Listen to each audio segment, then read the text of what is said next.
In 1917, the Bolsheviks were on the brink of collapse. Do you know who saved it?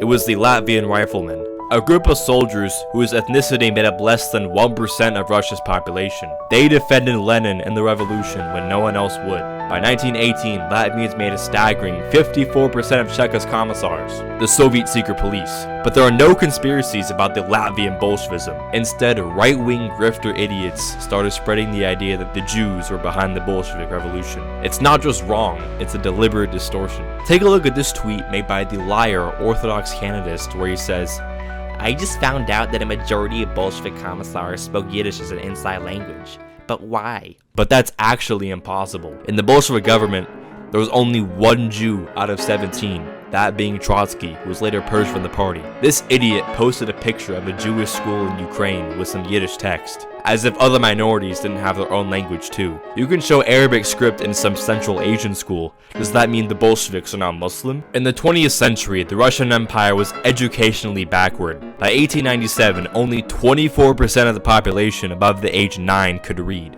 By 1914, that had risen to about 40%, but it was still abysmal. But among Jews, over 2/3 were literate, as were Latvians. Any such instance of overrepresentation by Jews, as rare as they were, was due to how educated they were, which is something the Bolsheviks needed dearly. In 23, the Cheka transformed into the OGPU and sought after educated people. Jews, being one of the most literate groups in the empire, were a natural fit, but they only made 15.7% of OGPU leadership, despite their literacy. Even at their peak in the 30s, when there was a huge shortage of educated people due to the losses from Brest-Litovsk, Jewish leadership briefly hit 30%, but it never lasted long. After the purges, the numbers plummeted to 4%, largely due to a younger Russian generation taking over when literacy rose among the populace. But Jews were subjected to the highest standard of leadership. In the OGPU, 93% of Jews in leadership had secondary or higher education, compared to 52% of Russians and 25% among Latvians.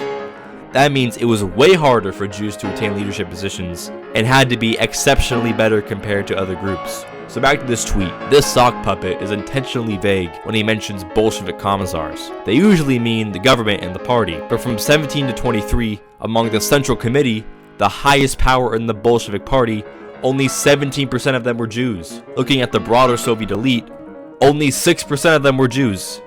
In the Politburo, there were a few brief periods where Jews made up half, but the Politburo was incredibly small, and these periods only lasted for 2 to 3 months.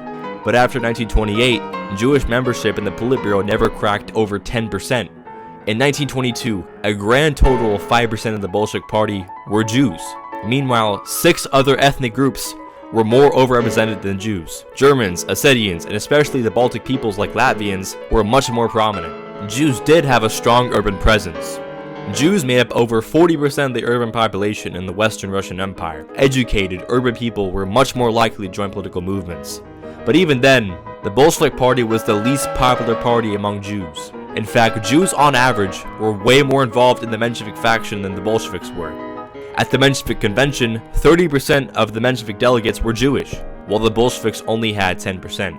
In general, Jews rejected the Bolsheviks and threw their support behind the revolution in February, backing the Liberal Cadet Party, Zionists, Bundists, and of course Mensheviks, who were repressed by the Bolsheviks in Russia's first election. Many of these parties joined the White Army when the Bolsheviks disbanded the Constituent Assembly. In order to preserve the lie that the Bolsheviks were tools of Wall Street, it is said that Wall Street actually funded the Bolsheviks in the first place through Jacob Schiff, but he never did. Basic evidence shows otherwise. Schiff was actually against the Bolsheviks and supported the White Army vehemently. In addition to Schiff, another banker named Olaf Ashberg supposedly funneled money into the Bolsheviks, but at most he swindled some Wall Street bankers and gave a tiny fraction of it to the Bolsheviks. But even that is debatable. But the truth is that Ashberg's role was minimal compared to the real sources of Bolshevik funding, such as seizing wealth from the Russian nobility and the Orthodox Church. And once the Bolsheviks consolidated power, they nationalized the Roskombank, making it nearly impossible for Wall Street to continue supporting them. Wall Street had nothing to gain from supporting the Bolsheviks, precisely because the Bolsheviks voided all foreign debt and seized private banking assets. It is said that Lenin himself, the founder of Bolshevism, was Jewish, but this claim is false. The claim came from a distorted document that Zionists actually picked up in the 90s. The claim is that Lenin's maternal grandfather was Jewish, but in the city there were actually two Alexander Blanks with no relation to each other. One was Russian and one was Jewish, but Lenin's grandfather was descended from an Orthodox merchant family, so it was the Russian one. But why would they do this? Well, the idea of Lenin being a Jew was so ridiculous for the entirety of Soviet history, so Zionists and Nazis with their anti-communist tendencies decided to team up in defaming the USSR. The based Russian Tsar depended heavily on Jewish capital. The first funds for the White Army came from the Jewish bourgeoisie at Rostov.